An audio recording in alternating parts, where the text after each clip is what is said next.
Now taxes is 100% free when you file in the TurboTax app if you didn't file with us last year. Oh, yeah? Yeah, just do your own taxes in the app by 2/18. What if I have lots of forms? All good, all 100% free. What if I had 3 jobs? Still 100% free. What if I once saw Bigfoot? That has nothing to do with taxes, so still 100% free. Now that's what I'm talking about. Now this is taxes. See if you qualify in the TurboTax app. Excludes TurboTax Live, must start and file in app by 2/18.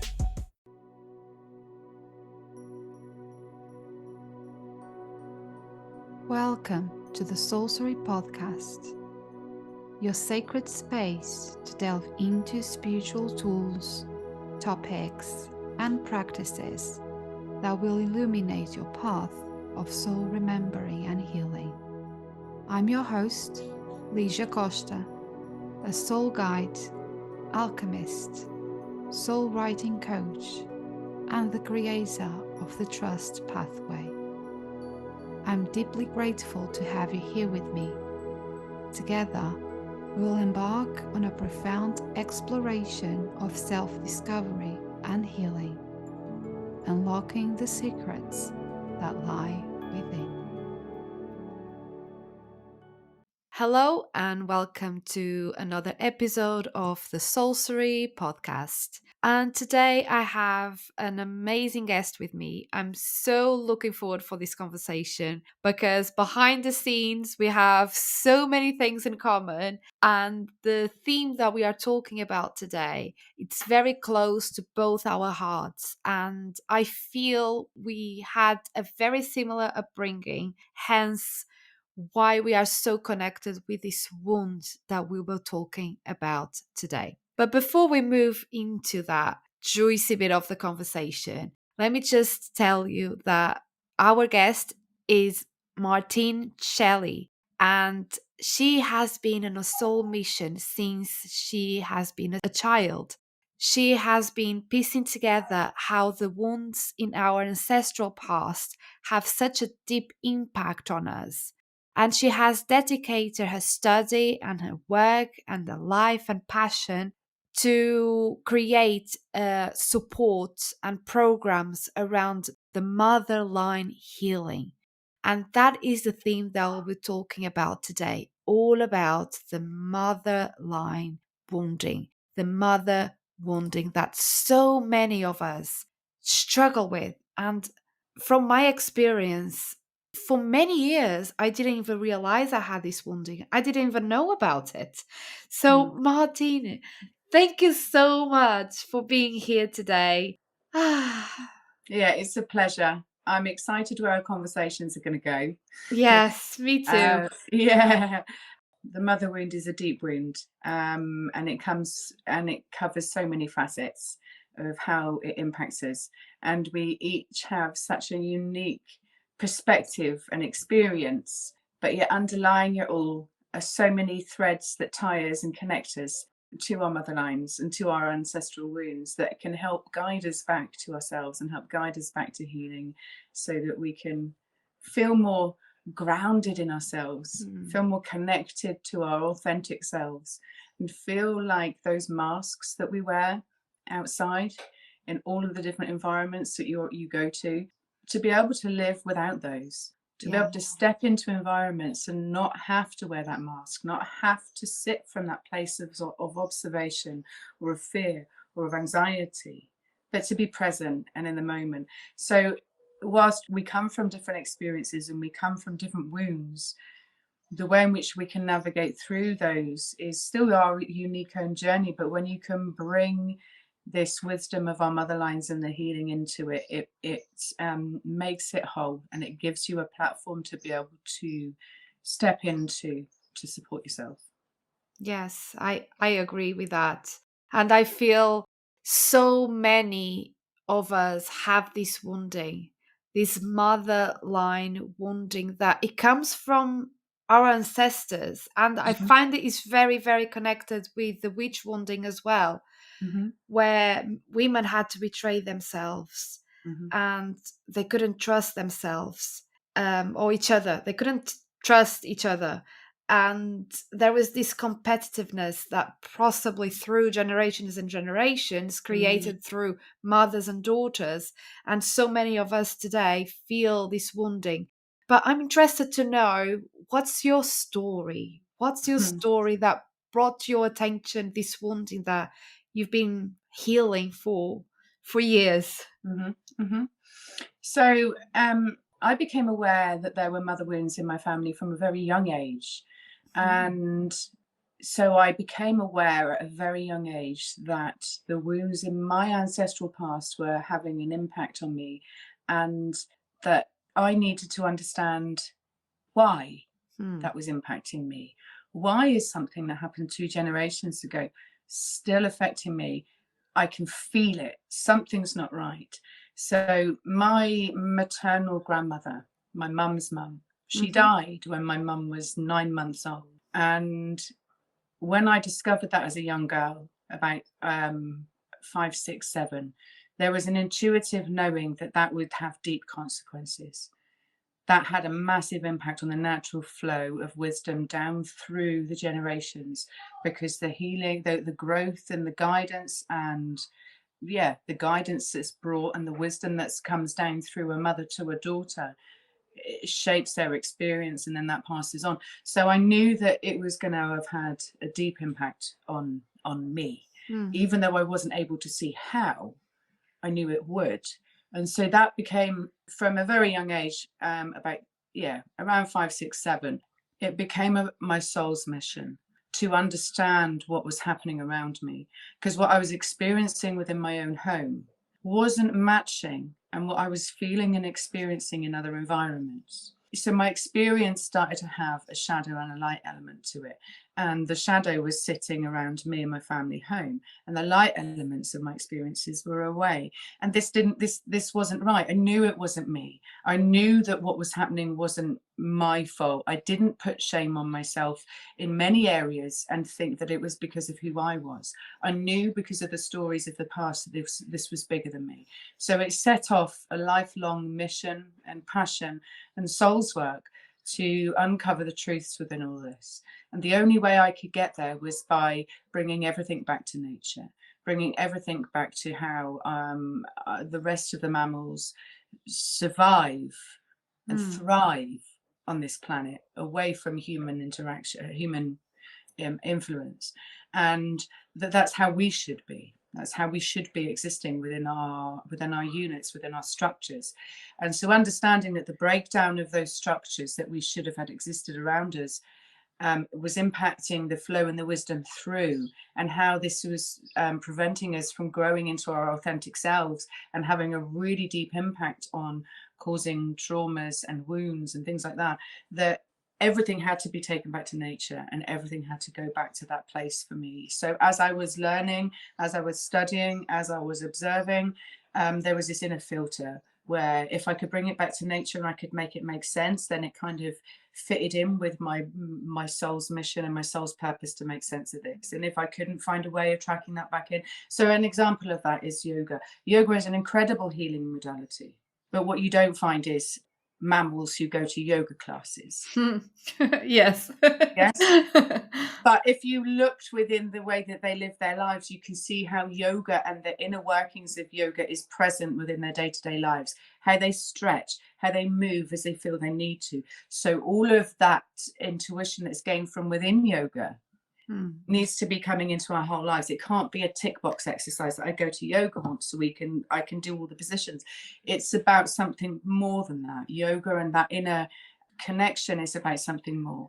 And when you bring that into your day-to-day life, that's where you see the truth and the feeling of it, and the growth from it all.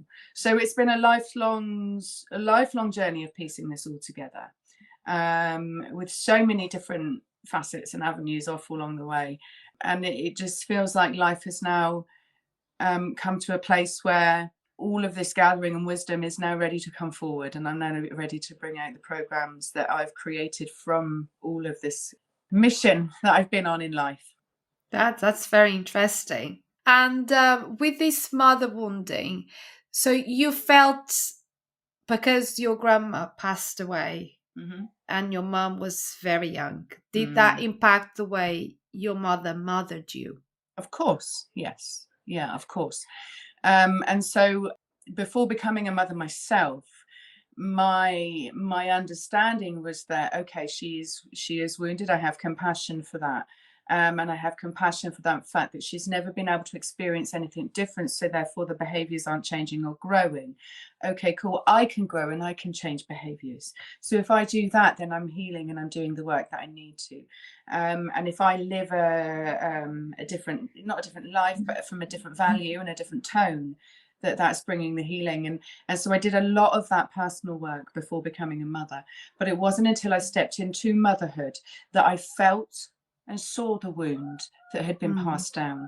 Because before, I was only trying to understand it. I wasn't a mother myself. So I didn't have the depth of knowing of why that wound was so important. So when I stepped into motherhood, and I've been guided by my intuition and my wisdom my whole life. From a very young age, I was able to have confidence in my own knowing. So if I could feel something and if I could know something, I was able to then see and have vision. And that was truth for me. And it was always made more sense to trust my own inner self than what other people were trying to guide me around. So I've had strength in my own intuition from a very young age. And it's always guided me and it's always kept me safe. When I became a mother and I was holding my 4-day-old son in my arms, I looked down at him and he was crying. My intuitions were silent. That was the first time in my life they weren't speaking to me. And I felt and I saw the gap of the motherless child. Because that was, even though I had a mother, I didn't have the qualities that come down through that experience of being raised and nurtured and held and guided and supported by a loving mother. And so she didn't have that experience within her to give. We literally are only able to give what we received ourselves, unless, of course, we had someone else in our life who did connect with us in that way. That connection can come from anywhere. You can have that depth of connection with somebody else who can help heal and support that. But if you were missing that, it means when you step into motherhood and you think, oh my God, I'm going to do it so differently, but there's nothing within you that has a knowing of how to. You can only think that you're going to do it differently, but when you step in, your body becomes stuck in the experiences you've had and not knowing how to change that.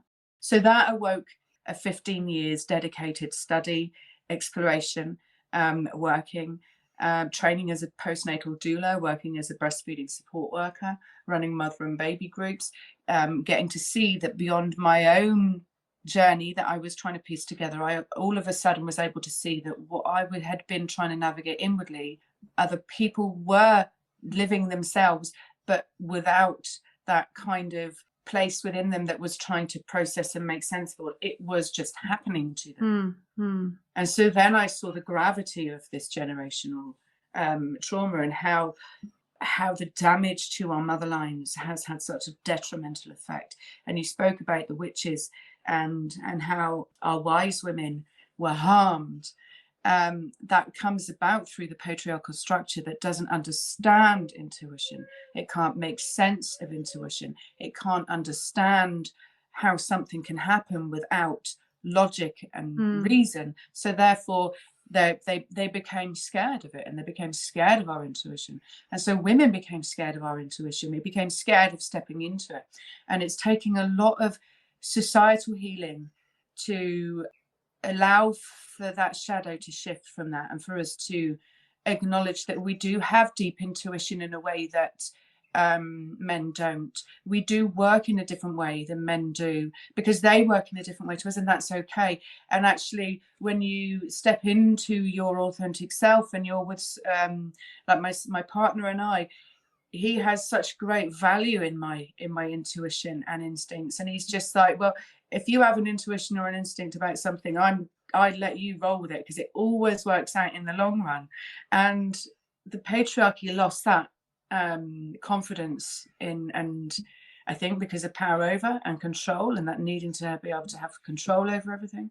But now we're stepping into a place where men within our relationships, within our homes, are starting to know the value of women, and that's where we're going to heal. That's where we bring our healing. We can't step into the patriarchal structures and bring healing, because there's no space for women's intuition within it, and there's no space for women's healing within it, because it doesn't touch the right places for us to step into the healing that we do.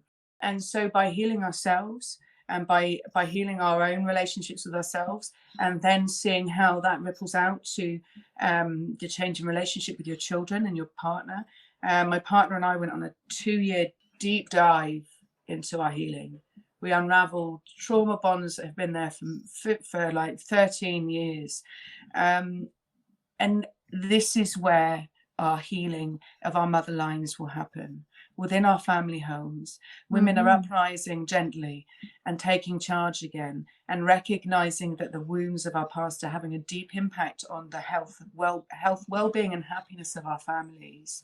And because we have experienced living those feelings and living that ourselves, we're not allowing that for our children. We're not allowing for that same road to be driven, for that same repeated story, that same repeated cycle to happen again for them.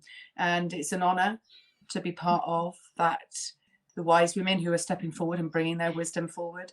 It's something that I hold with a sacred space in my heart to now be in a place to be able to step into that crone role and bring that wisdom back, and be able to be that guide and support for people who haven't had it in a safe way from their families, and don't have it in a way that brings them peace, that helps them make sense, and helps them find a direction and guidance for themselves. So yeah, Absolutely agree with you with the family, breaking that cycle. From what I experienced, for instance, I remember when I was young, I used to say I didn't want to have kids. I always say I don't want to have kids, I don't want to have kids. Well, lo and behold, I was 21 when I had my first. Wow. But it was wanted. It was so wanted, that baby. And then when I got pregnant with my second, that's when the trigger started. That's when I felt, oh my gosh, I don't want to turn like my mum. I don't want to be like my mum that had this preference for the younger baby and not for the oldest. And I love my eldest so much. I was like, I can't do that to him. And that's when the wounding started to come to the surface. But because I didn't know what that was, I had no awareness at the time, I got postnatal depression. That then led to chronic anxiety, which is something that I still deal with to this day. But I can say that my journey of healing started there when I became a mum for the second time. And it was so hard. I didn't know what it was. And then at some point I had this coach, like years and years later, I had this coach that told me, I think you have a mother wound. And she recommended a book to me. And that's when I came across with it. And when I read that, I felt seen. I was like, oh my gosh, this is just not my imagination. This is just not me being against my mother, or being that child that says, I don't want to become like my mother. I had a really, really hard childhood. I was abused by my mother my whole childhood. And I felt it was my fault. I felt it's something in me. It's me. I'm the problem. Because she didn't have that relationship with my sister. So Are you the oldest or youngest child? Sorry. I'm the oldest in the household. I was like the So you were the one who experienced a younger sibling who received more. Yeah, my sister received more than I did. Yes. Yeah. I was the scapegoat. Okay. I was the one being punished. I was the one, if my sister did something wrong, I was the one getting punished for it. Because apparently, as the eldest, and let's say I'm 3 years older than her. As Wow. an 8-year-old, I should be an example according to them. So I was the one being punished. It was a really not happy childhood for me. And it's still to this day, I don't have a good relationship with my mum. I've tried many times. And I've been healing. And as you probably experienced, the more you heal, the more you heal this wound, and you think, okay, I've done it. they either show up in your life or the same Mhm. patterns show up in your life, and you think, oh my God, Yeah. I And thought there's I feel this. yeah, and there's no one solution to Mm, how that relationship with your mother will move forward. Some people have to completely cut ties so yeah. that they can feel more balanced, because that constant, like you say, being triggered and down and triggered and up and down, Mm, it's too much. And some people have to make that disconnection in order to be able to get to a place of starting their own healing. Some people are able to navigate that relationship through strong boundaries. yeah. Some people are able to offer compassion to their mother. Some people are able to heal the relationship. There's no end goal for where that needs to get to.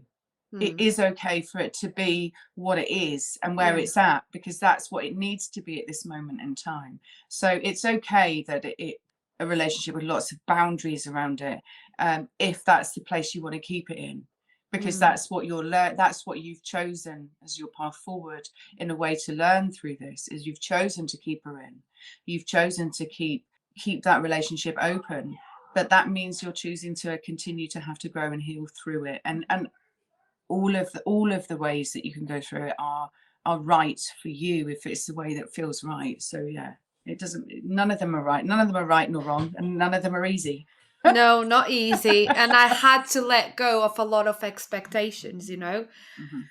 I had to let go of that thinking of she will realize it one day. One day she will make sense. Yeah. And until I got to that point of understanding, I'm an adult now and I can mother myself, but most importantly, I can change this for my children Hmm. so that they have a mother that will not traumatize them because they are not Yeah. responsible to carry my baggage. Yeah. That's when I believe my healing really, really Hmm. started. Hmm. And I And it's feel that's the connection we have, like me and you. We made yes. that decision for our children. Hmm. And that's why I said, like, I agree with what you said about Yeah, yeah, this. yeah, absolutely. Yeah. And stepping into being the cycle breaker in your family is courageous. It's Mm, it's an honor to step into that role. But you're right, and when you say you get to a point of seeing them and going, oh, this isn't for you to heal. You're not going to heal. But mm, there's a level, that comes with many layers of acceptance. It's acceptance as well that you're never going to have at that mm, moment in time. It's not likely that you'll have that relationship that you desired to have, the experience of a mother and daughter relationship. You yes. know that that's not something that is going to be possible, because you can see that they'll never be able to heal beyond the point they're at to get to there, Hmm. because you have to go past the healing to get to that point of connection. So it's it's a double-edged sword, isn't it? It's seeing that they can't heal, but then accepting that you'll never have a mother-daughter relationship on a whole other level than you imagined before. And yeah, it's tough. It is tough. It is tough. So, from your experience, personal and from working with new moms, as you mentioned, I Yes. didn't know you had that background. It's really, really amazing. What are the actually signs that you know, like that person does have this wounding within them? Is that any signs that you What, in know our day-to-day lives? yeah, and as a person, like we get triggered possibly with some sort of things, or we carry some sort of shame around it or All of fear that. around it, all of Yeah, them. all of that, isn't it? We each navigate an underworld of emotions. And that underworld of emotions that we're navigating is the shadows of our past. Hmm. And we all have that. And that all stems from our past and the wounds of our experience and our ancestors' experience. So it's so easy to see it, because when you can see an adult who's got no ability to regulate their emotions, who's got no ability to manage themselves, well, they were never nurtured. They Hmm. were never given the emotional growth and maturity they needed to be able to get to self-regulation, Yeah. because you can only get there through co-regulation. You can only get there through someone else, when you're a young child, or learning as an adult when you're a young child, holding your emotions, making you feel safe whenever you have any big emotion. But the truth of the fact is that most of us didn't have that. When we had emotions, we were in our room. When we had emotions, we were on our own. When we had feelings, we never spoke about them. They were never seen. They were never caught. They were never held. They were never witnessed. They were never released. They were never supported. They were never guided. Yeah. And when you don't have that, you end up with your emotional development not developing. Yeah. And so you stay at that stage of maturity in which you've been given the grace to grow to. And if that's that you've never been guided with your emotions, well, then you have complete emotional immaturity. And we can all look around us in our lives and see adults who are like that. And that comes from a wounded place. That comes from a place of never being nurtured. You quite often see people who are really needy, and they make us go, oh, they're really needy. Yeah, now replace that and see what's on the inside, and see a child who's never had their needs met, but you're now seeing it in a grown man. But because it's a grown man or a grown woman, we go, oh God, they're so needy. But if that was a toddler stood in front of you needy, we'd respond differently. And that's that toddler screaming out saying, I never had my needs met. So now I'm really needy. So there's so many ways in which you can see it reflecting all around you in society. Yeah. And it makes it more comfortable to see and to witness, because you can see what's going on rather than just feeling it, rather than just being empathetic towards these things, rather than just having empathy and feeling the emotions of everyone else. We can feel it and have empathy, and then we can bring it into our adult brain and have compassion and see them. And that is where emotional maturity gets stuck, from learning, from feeling everything, and then bringing it into their mind and then growing through it. And so we can get stuck at having empathy and not learn how to grow that and be able to grow into compassion and guidance and growth, so that you can see it all around you. Yeah. But for the listeners that possibly don't have that awareness, like when I was in that stage, I didn't know anything until that mentor just, told me. And I was like, okay, is that a thing? And then she recommended the book. So what would be the signs? Fear of failure, perfectionist, rebel. You can go through any archetype you like. They're all signs of it. They're all the ways in which we interact with the world are signs of it. And that fear of failure, that high academia achievement, always needing to have a certificate, always needing to have approval, because that's the way in which that transaction of being seen and having emotional support was given.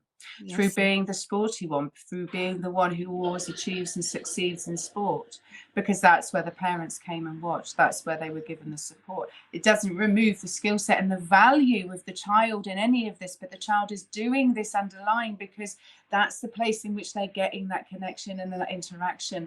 So all of the ways in which we look at ourselves are a reflection of that. It might be that you're the person that's always been too much. It might be that you're the person that's always been the scapegoat. And so you still feel like you're the scapegoat in every environment. You feel in work, I'm the scapegoat for everyone. You feel in work, I'm always too much for everyone. You feel socially, I'm always too much for everyone.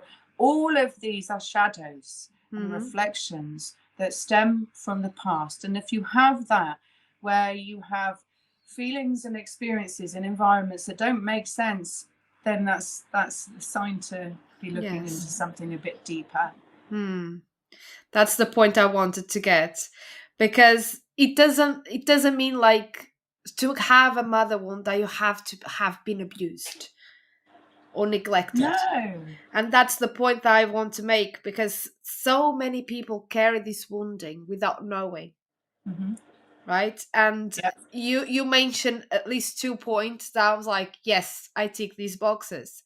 The overachiever, that always wanted to be the academic one, the certifications and stuff. Yeah. Because I wanted to make them proud of me. Yes. That was the only way I felt some sort of love. That they could see me and see my value. Because that's the only place your parents allowed for you to feel them and have a connection. And so that's what we seek as mammals, is a feeling and connection. Yes. And so however you get that feeling is what you seek. If you got a feeling and connection through anger and rage and aggression and violence, it's the only way connection exists. You don't know that there's another way for it to feel. You just know that that's the only experience you've had. So that's what keeps happening. That repeated cycle keeps happening. So it's not necessary, because so many people who have mother wounds, they adore their mothers. They love their mothers. Their mothers love them. And that will, understanding that there's another level to this never removes the experience and the feelings that you had of that love and care that you've received from your mother. Yes. But you can still have wounds that didn't come from her, that came down through the ancestors and the generations because of these missing bits in our development, these missing bits in our growth, the missing connection to our intuitions. So you can still have a love and warmth and care for your mother, but still acknowledge that, oh, she totally loved me. She completely adored me. And she was so passionate to make sure that I had a better education than her, that she put all of her love and her energy through that. And then you see how you then connect that to how you're still striving to get that same feeling. But of course, people you work with and employees are never going to give you that same feeling your mother did. And then you can go, oh, okay. Well, that was just because that's how we did it through an experience. And you can then learn to navigate and see if you can create a healthier way for you to have that connection with your mother. Because you can remove the shadow that sat between it and bring back something that's healthier. So, yeah. Yeah, very interesting, isn't it? Oh, but this is it. You can go into places in your mind with it. And then you go, okay, yeah. Well, I don't know where I started with that, but I'll end it there. So what do you recommend to start with? When someone says, okay, I realize I have this mother wounding and I need to heal this in order to grow as a person, in order to feel happier, in order to not carry on this wounding with the future generations, meaning my children. What do you recommend people start doing? You find a sisterhood that feels safe for you. Because the motherline healing doesn't mean you're going to repair the relationships in your motherline, but you can still gain the same experiences and feelings that you should have done and should be receiving through sisterhood circles, through our reconnecting, through our networks of women, through bringing back the healing through our women's ways, and networking and weaving back through our communities again, is to find a safe sisterhood that feels comfortable and right for you, that is all about compassion and growth and healing, where judgment and opinion and doesn't come into it, because that's where all the triggers and the wounds lay. You're not looking for that environment. It's something that feels sacred. It's something that feels safe. And it might be that you know that you already have a friend who is that for you, and having one person to hold you through your growing and healing is enough, as long as there's someone there who can handhold you as you unravel and speak and share and begin to piece together your journey and your story. So finding that safe connection, whether it's an individual or a sister circle, is everything, because feeling safe is the grounding and the place where healing starts. Without having a place in your life that feels safe, and I don't mean is safe, and this is something you were speaking earlier, it's like my mother, the home, the environment we lived in was safe and never felt unsafe, but I wasn't safe internally. My nervous system was never safe, but I grew up in really safe environments. I grew up on military camps. I went to boarding school when I was 11, and so all the environments that I lived in were safe. I could go out and cycle all day, and all of the adults around me were safe. So I had a really safe environment, but I didn't feel safe. Right. And that's that difference, is finding a place where you feel safe to sink into yourself and breathe and go, oh, that's the place where healing starts from. Yes. So that's my one thing, is to seek or to look for the places in your life where you already have safety, and use that as your stepping stone to begin the journey. Yeah, I wish I have known that sooner. Because I didn't have a physical environment that was safe. Emotionally, I wasn't safe. No. And the chronic anxiety that came to the surface after postnatal depression was actually the underlying cause of the postnatal depression, because course. of living in that flight and fight response. Yeah, of course. And that's the thing, isn't it? Is that when you were a child and you went through that experience wasn't triggered in you until you stepped back into the exact same environment that you grew up in. So 2 children with a mother, as soon as that experience was woken up within you, Yeah. that's when all your wounds started coming through. So when we step into motherhood, all of those experiences we had as a child will be triggered and will be brought to the light.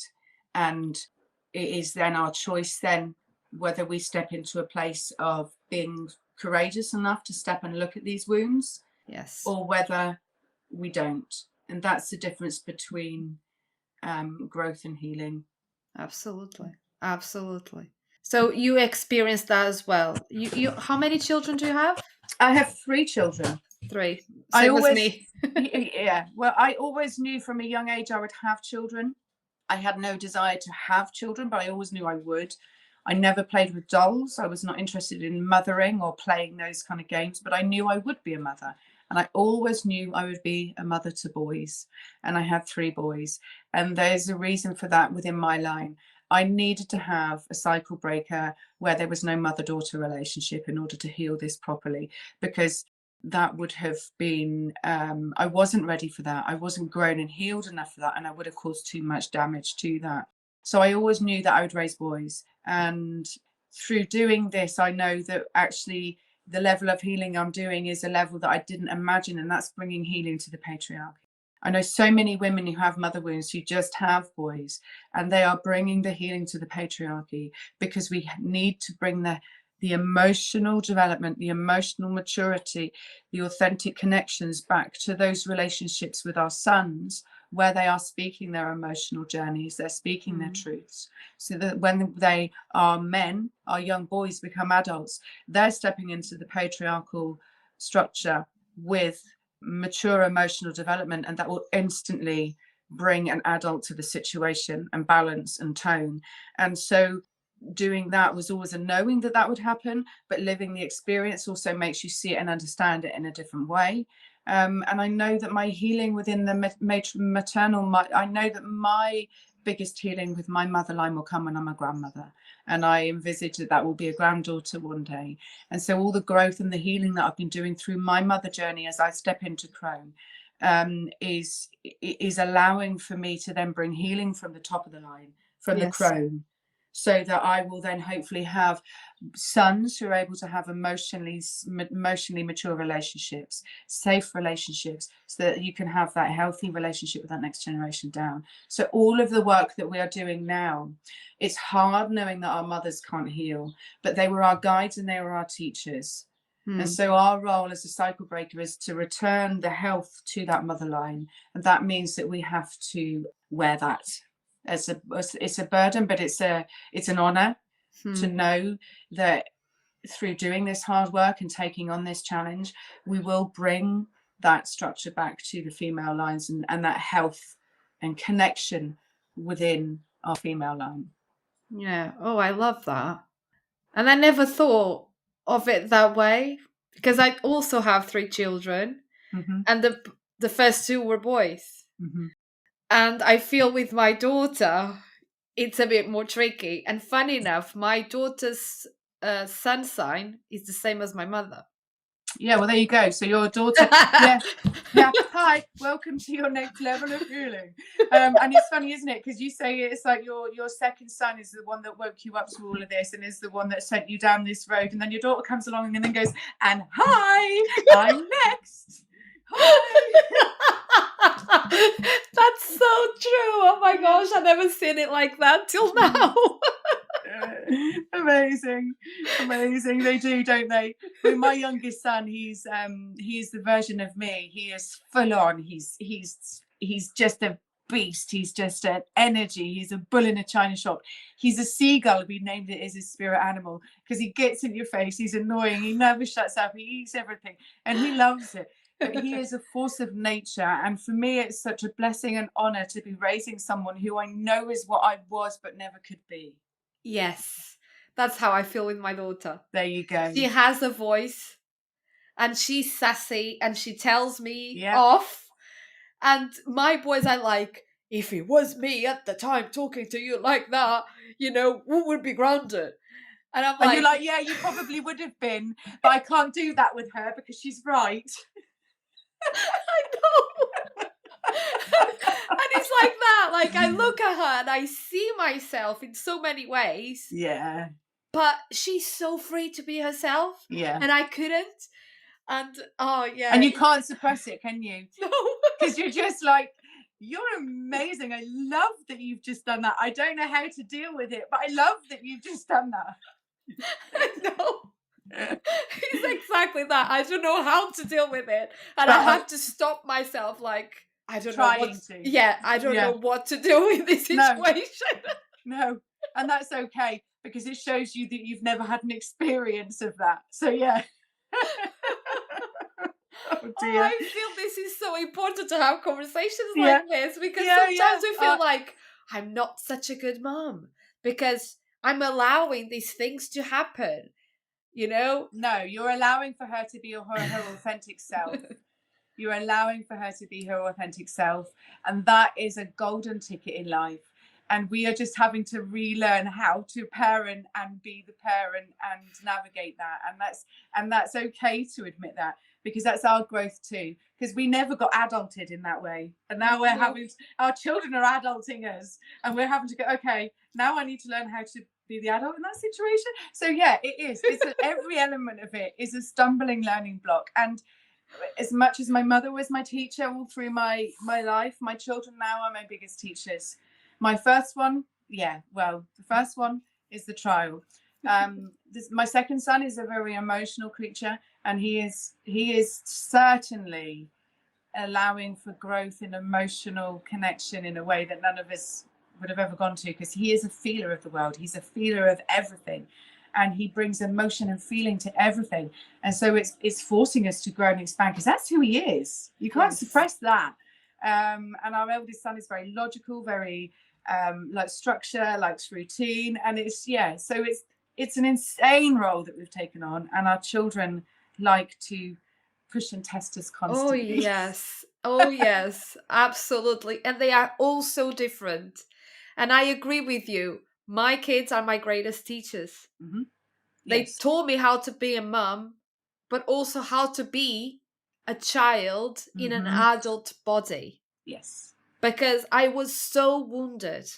And I can't just get triggered by anything that happens to them. I have to be the adult here. I need to be their anchor, their safe attachment, so they can develop their, emotionally. And that goes with what you said before. Some people are not emotionally regulated. They don't know how to be emotionally regulated because they didn't have that safe attachment as children, that when they were having a situation where they didn't feel safe, there was an adult there that anchored them in that safety. And I didn't have that, but now I have to. And sometimes I'm like, deep inside, I'm like, no.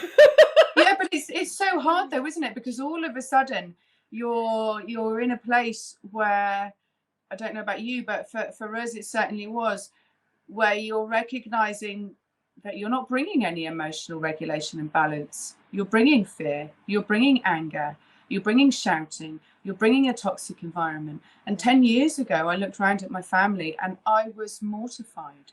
My family was broken. My family was crumbling.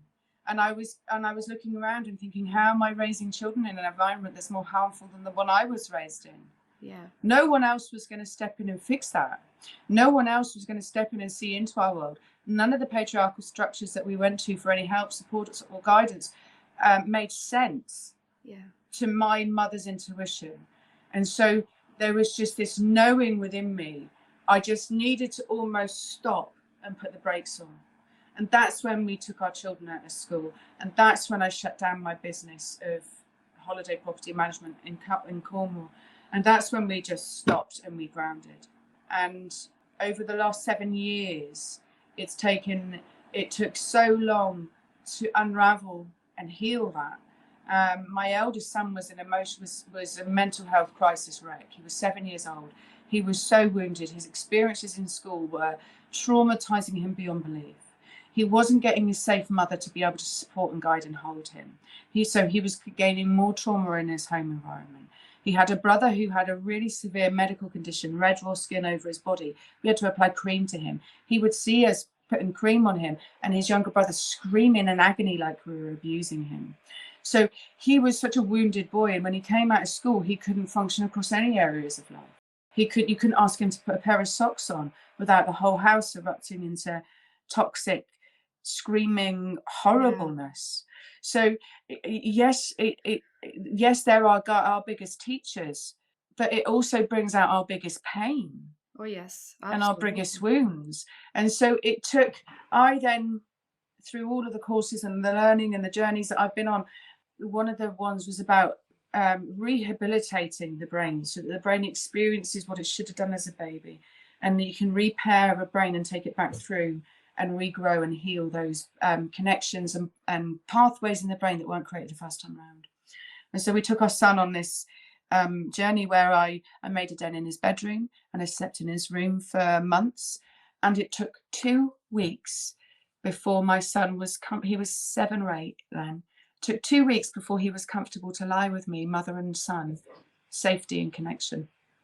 2 weeks before he felt safe to be in physical contact with me. And you know, the second that happened, it's like something changed in his brain. And all of a sudden, it's like everything fell into place. And it was like ding, ding, ding, ding, ding. And you could just see the growth and elevation in him because we'd healed the wound that was happened right at the root of his development in that baby brain when he was born, when he didn't receive the nurture and the love because the intuitions weren't there, as I said, and I was having to survive rather than thrive. Yeah. So I was able to repair those wounds that happened when he was young and start to regrow and repair. He's 14 now. He's awesome. He is such a different boy. He's gained in so much confidence. He can function in life. He's still a very sensitive boy who likes structure and routine, but so is his dad. And that, you know, it's important we have characters like that because people like me need people who like structure and routine. So that's good. So it opens and awakens deep wounds. But those deep wounds can take you to a place internally that you never experienced or thought you'd go to. Your inner world can feel chaos. You can feel like a failure. You can have shame on yourself. You can have guilt at the way you've parented and the way you've mothered and the things you've done and how physical you've been or how harsh you've been or how close in their face you've been with your teeth out. And it's horrible. Oh my God. I'm so happy you're talking about this. Because I don't think it's real, but it's not talked enough. No, because and then we compare ourselves because there's no structure for you to go to and speak this. If you go to social services, if you go to the doctors and you say that you're speaking this, you will be vilified.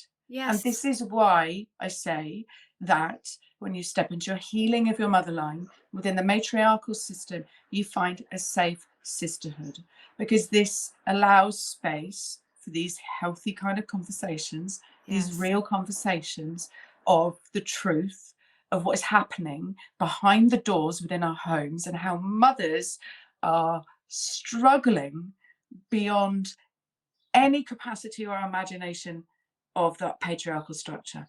They don't know how our family homes have been crumbled and destroyed, how we're living as a mother without any sisterhood around us, trying to grow and heal our families with no guidance and support.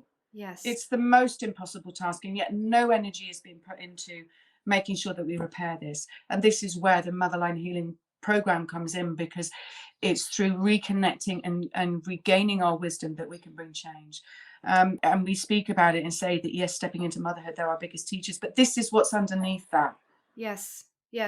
And that's what we hide, because we feel so guilty and so ashamed of it. And then is that fear of, if anyone knows outside these four walls, my kids will be taken away from me. Exactly. Because it's another mask we have to wear to fit in with the structure of the patriarchy. Yes. As mothers, we have to mask how we're mothering so that they're not able to touch it or harm it. Yes. Because we know as soon as they do, they cause more harm to it than we know we're already causing. And we know that they're not the solution. The solution comes from the mother taking charge of the home again and stepping into courageous hard work of healing and learning how to bring comfort to our children without words. Learning how that when you take a deep sigh, or when you yawn next to them, or when you let them know that you're safe and you're okay, it's okay for them to be safe, and that anger dissipates. So learning these simple, natural behaviors that all mammals use to support and comfort their young. Yeah. Relearning those, that we can help them by not fixing the external problem. We can help them by holding space for them to be angry and say, it's all right, you're angry. I get it. I get you're angry. I'm so sorry this is making you feel, it's okay for you to be angry, but I'll hold space for you until you're not. Yeah. Yeah. And then when you're regulated, I'm still here and it's safe and I've held you. And then you've moved them through that. Yeah. Absolutely. Not suppressing. Because, for instance, anger is one of the emotions that we've learned to suppress so much. Mm-hmm. Always perceived to be wrong, to not be accepted, Mm-hmm. To be inadequate. Mm-hmm. And I feel even these days, and I've seen in schools as well, is not something that it's allowed for the children to actually feel. No, they're not allowed to feel. We're only allowed to feel if it's laughter, if it's joy, if it's happiness. As soon as we feel sadness, anger, fear, we're not allowed to, because those people themselves don't have any emotional maturity to deal with those emotions, because they were never helped with them themselves. And so again, you can see how the generational cycle is everywhere, because as adults we should be able to hold space for children who have big emotions. Yeah. The fact that adults can't shows you that they can't themselves, which means that shows you their development. It shows you where they're at. And that's not a judgment. It just is. We have to acknowledge that we are being impacted. It is affecting our development. Yeah. It is impacting us to become neurotypical, because of course we all are, because we've all had wounds. So it's It's true.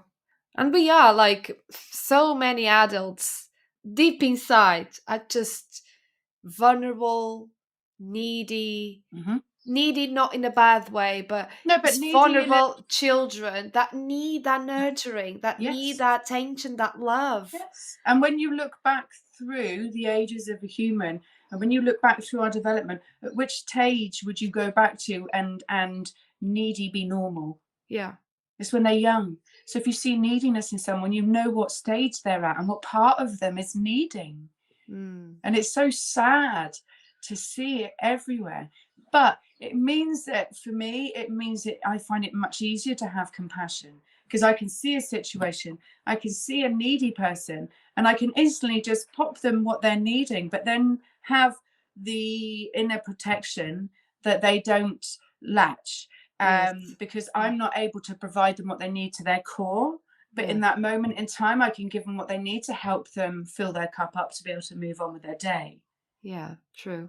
But unless you're able to step into a place of being able to provide somebody what they need to go through their healing journey, it's almost like you don't even open that door to them on a personal level, because you're never going to be able to fully, if someone is needing and they're needing all of their needs met intensely, unless you can do that, they're going to be re-triggered and feel failed again.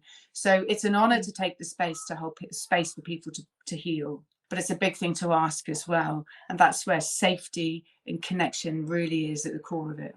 Yeah, absolutely. If you were harmed in a relationship, your truest healing comes through relationship, but you need strength to be able to, and safety to be able to get through it. And now that you mentioned relationship is another thing. Because we have this awareness, we can so much see how in many relationships there are two children there needing something. Yeah, of course. Needing something from the partner that they can't provide. And that's why there are toxic relationships, narcissistic relationships, and relationships that don't last long, because they don't have this awareness.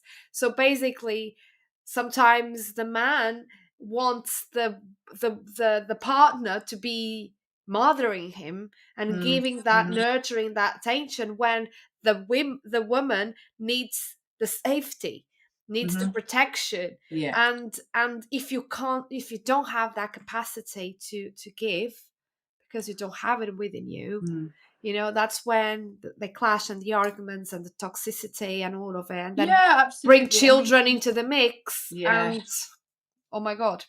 Yeah, absolutely. It's a crazy, because when we form a connection with someone, we form a connection with someone who feels comfortable and safe to us, and that generally reflects the patterns of our childhood. That doesn't mean that person is a reflection of our parent. It means that their wounds have brought about a similar behavior pattern in them. That means it feels comfortable with us, and that's fine if there is that connection away from that. And me and my partner, we formed a really deep connection in a very safe healing space.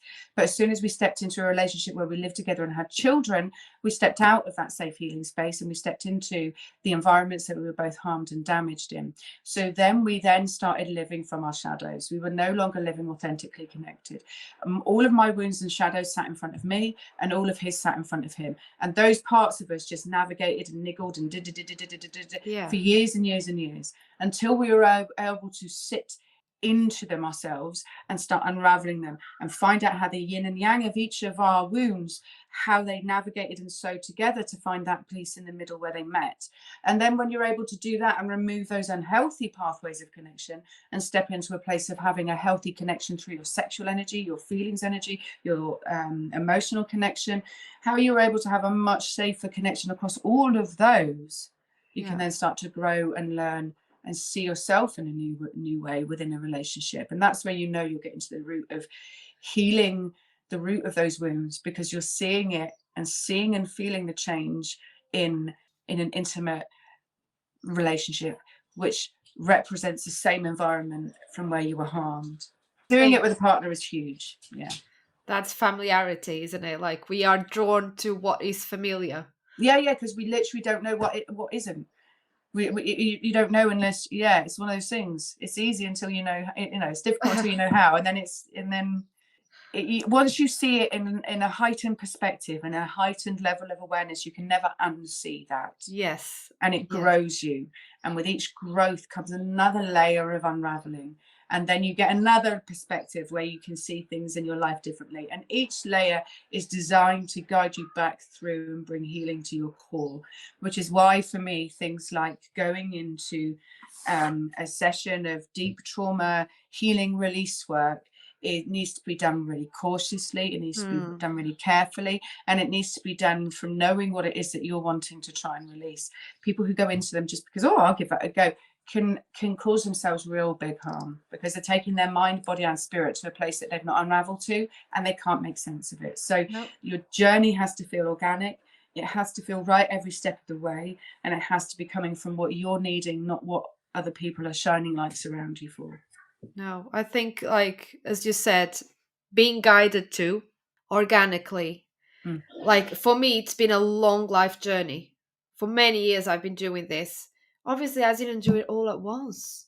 No, I you would be can't. re-traumatized, and look, I would probably die from the whole thing. You just don't do it. No, your psyche, the spirit doesn't allow that. No. You only unravel the things that you're ready to unravel. Yes. Because you're ready to unravel them, because you've grown emotionally and you've grown in maturity.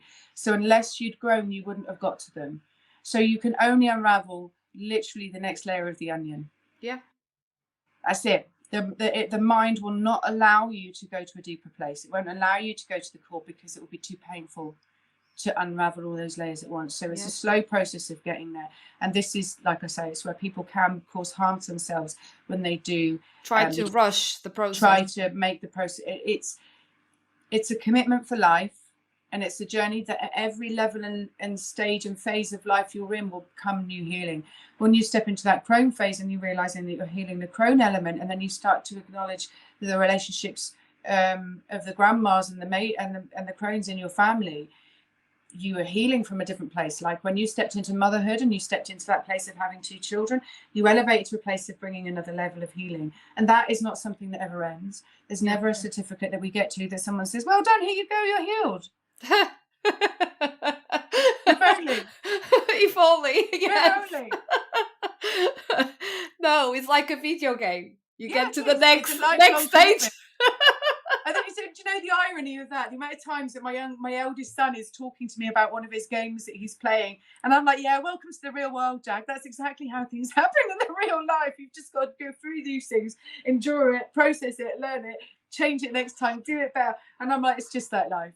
Gaming is just like healing. It's a lifelong journey. And the only difference is you don't have 3 lives. No. That is the only difference. Yeah. Goodness me. Oh dear. But yeah, it's very interesting, and I'm loving this conversation because I think there is a lot of things that are not talked to, a lot of taboos that are related to mothering and being a mother, and a lot of shame. And for years I carried that, Right. For years I was like, no, I'm such a bad mom. I'm not like I'm not gonna talk to people about it. No, And you keep it hidden. You keep it secret. and even now, like, yes, I do this sort of work, and I'm very spiritual and very aware of these things, but it doesn't mean like I don't shout at my kids from time to time. No, of course, there's still emotion. I don't lose my shit sometimes. Yes, I do. They push our buttons. My boys, they are to a phase now. They are teenagers. My eldest is 17. My middle one is 15. I'm loving it. They say teenage years are really hard, but I'm loving it. Their personalities are coming through. They are very funny. We have so many laughs. Like, I think I'm closer to them now than probably when they were younger. But my daughter, I'm close to her. But again, it's so close that it's scary because we do have that clash. Of course. As mother and daughter, we do clash a lot. Yeah, of course. Yeah. And there are days I'm like, oh, I just can't deal with this. I just can't deal with this. I'm sorry. Like, not today. Yeah, exactly. Not today. Yeah, that's it. There are some days like that. And I know what you mean. I have 2 teenage boys myself, and I love it. I love that they can really truly speak their truths with this, that they can bring their filth and their decorum, and they can bring it to me real, because I want to see them. Yes. I don't want to see what they think I want to see. Yeah. I want to see them in their full glory and witness them growing up into the men they're going to become. And we're living in a house with, as you know, do you have a partner? Yeah, 5 people in a household. Yes. Of course, emotions are going to come up. Oh, yes. And not every emotion that comes up is to do with our mother line. Some emotions are just real. Like the other week, I was angry. And it was very real and very relevant to what was happening in life. It wasn't a trauma or a trigger. I was angry, and it needed to be said. And then that night I came on my period, and I was like, okay, yeah, all right. But that's true. Like, especially as women, we have the hormones, we have the periods, and then the menopause. Yes, nothing to do with trauma. It's just hormones. Other times it's financial stress. That brings a lot of things as well. That's what ours was. Ours was a financial change that caused a stressful situation that for us over a few weeks, and then it just blew up, and my anger came out, and but because of the work I do, I know, and the honor and the value that I have in our release each month, and what that actually is for, it releases the tension of the month. And if your month at home with your children has been difficult, or your partner has been difficult, and you've been picking up and observing and holding on to all those things within the family that are really, as a mother, and your intuition not feeling right, when you have your release, they come out. They have to come out, because that's where our guidance and our direction comes from. The difference is with women now, it's coming out so irrationally because our worlds are so crazy and so chaotic that the direction and the what we're bringing is quite often not making sense. So it is such an important part of who we are as women to have a monthly release. And if you're getting the emotional support within your family from your partner, and you're able to communicate through things that are happening, your release each month is not as big. Yes. So our release each month is very much connected to our emotional energy and our emotional state. The emotional energy that we're carrying through our periods and then into ovulation, and then if we become fertile and we become pregnant. That energy is all stored up within that too. So our periods are again is another part that has been pushed away by the patriarchal structure, and as women we've not been allowed to experience and live and breathe through it in the way that we should be. And I think that it's really important that we start bringing back in that when we have those first few days of our period, I don't book work in on those days. I don't, I'm giving myself an easy time. I make sure the week before I take supplements so that I don't have those 2 days where I literally hate my entire family and want to live in the woods on my own.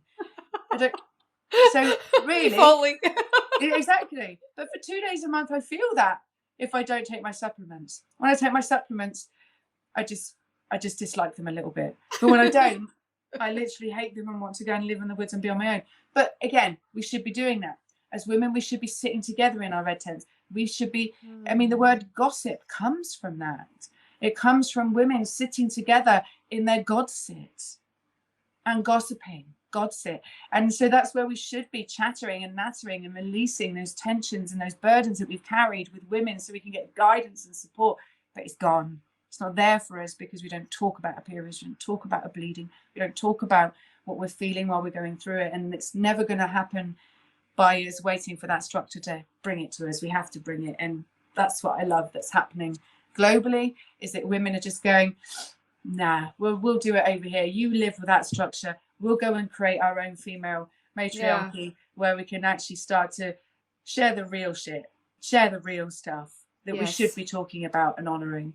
And our real wounds that we should be able to share with women, because it's heartbreaking when you've screamed at your children to then realise what you've just done and to have nowhere to go and speak that. So it's so important. It is very important. Oh, I wish I had this when I was like, my kids were young, and I felt like I feel so lonely. And I felt so lonely, and I know so many mothers do. Mm-hmm. And as a foreigner in the UK, and my English wasn't good, I didn't have family, I didn't have friends around, I couldn't even communicate in the few parents groups I used to go, very few that I had the courage to go, but my English didn't articulate so well. Yeah, sure. That's hard as well, isn't it? Because you're not being heard properly. Yeah. And you're not being felt, because your feeling doesn't come through in your words when you're speaking in a different language or when you're learning, because you're focusing so hard on the words that the emotion is not there, is it? So it's hard, must have been very difficult, because you're being not seen, not felt, and not heard is hard. And this is why I do the work I do now. This is why I'm so passionate about creating those spaces for women to come back together, and why I created this program to help guide people back through a journey of exploration to find themselves from within their story and step back into that authentic self. So do you want to talk about how you do that, how you guide? What is the program about? Yeah, so it's a 6-week program called the Motherline Healing Program. And it's been designed and created from my unique experience, work, training, courses, life souls mission. It's been created and brought together from this. And the course is broken down into 4 modules. So first off, we start and we look back through your ancestral past, where we start to look at the different ways in which wounds get passed down through the families. We start to recognize the different patterns. We start to see the family structure in a healthier way that gives perspective and understanding and growth and knowledge about how things have come to be where they are. So we do a lot around, and then we step into the second week where we go into looking at the maiden, mother and crone line through our past, our present and our future, and how all the intricacies within that how there's so many traumas that lie within that mother line, and how we can begin piecing that all back together. Then we look at our birth stories and death stories, and the wisdom around birth and death, and how birth and death both being removed from our family homes has had a massive impact. And then we go on to integrating how your life experience then fits in alongside all of that, the shadow and the reflection, being able to see the past, the present and the future and go, oh, okay, gives such grounding. And it allows for you to see yourself in a way you hadn't before. It allows for you to see yourself from a step back rather than from within. And that allows for you to have growth in terms of your vision and understanding, which helps hugely with the healing journey.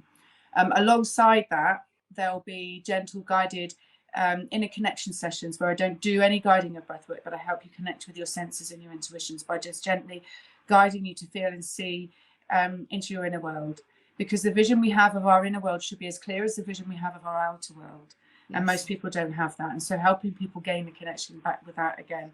And then the last 2 weeks of the course is where we do a lot of integration, a lot of compassionate inquiry, where we get to have compassion lounges and sit and really talk and hone in around all of people's journeys and experiences.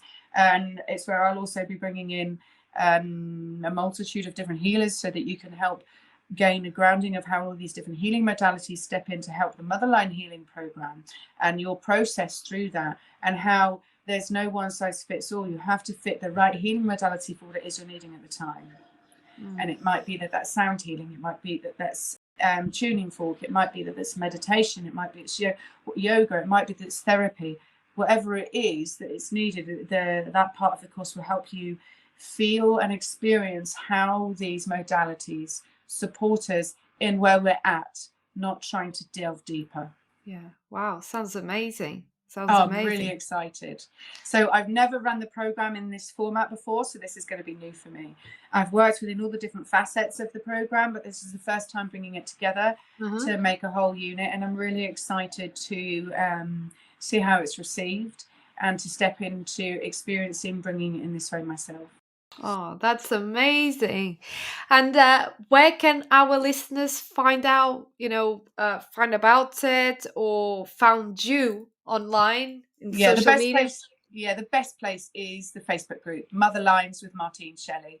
That's where I am. That's where I'm engaging. That's where I'm chatting. That's where we're talking. That's where we're sharing. It's a beautiful space to be in.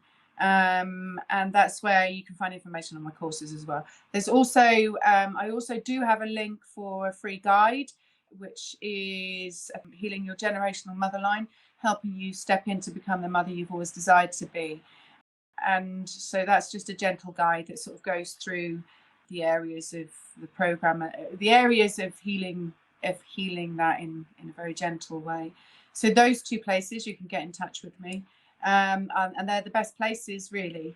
It's the Facebook community, and there's that free guide that will get you onto my mailing list, and then you can have contact via email. That's amazing. I'll put all the links in the show notes for the listeners.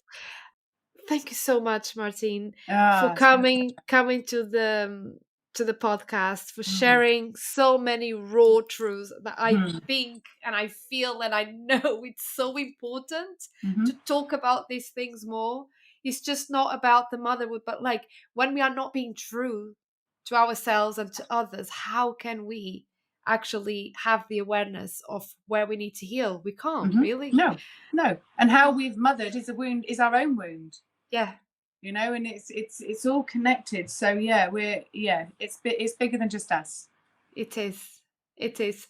Thank you so much for this conversation. I absolutely loved it. And I'll see you very soon. Yeah, thank you. It's been a pleasure. Thanks you. Bye. Bye. I hope you have enjoyed this episode. I absolutely loved having this conversation with Martine. Not only just the theme as it was, but also sharing so much that is so raw and so truth, and that we tend to hide and then feel like we are alone in the world, that nobody else is going through the same things as we are, especially as mothers. So I really hope this episode inspired you and helped you not to feel alone and to feel seen and to feel heard. And before I let you go, I just pulled a card from my Trust Journaling deck, and the card that came through is from the Thrive Suite, and the soul inquiry is: do I believe I have the power to create my reality? Do I believe I have the power to create my reality? And the affirmation is: I am a powerful creator. And again, this is so on point with the episode, because we do have the power to create our reality. As mothers, we have the power to change our reality, to create a new reality, to create a new narrative for our children, for our future generations, to break this cycle of pain and wounding, because we are powerful, magical creators. So if this resonates with you, feel free to journal on this soul inquiry, to let it come through to you and see how you can deepen your healing. Thank you so much for listening, and I'll see you on the next one. Thank you for listening to the Soulcery podcast and for holding space for this conversation. It is truly magical to be able to walk with you on this journey of soul healing and inner transformation. If you resonated with this episode and found it valuable, I would be grateful if you could leave a review on iTunes. Your feedback helps me reach more souls searching for guidance and healing. For more guidance and soul wisdom to support soul awakening women through the journey of alchemy, please visit my website www.lisiacosta.co.uk. Love and healing to all. See you on the next one.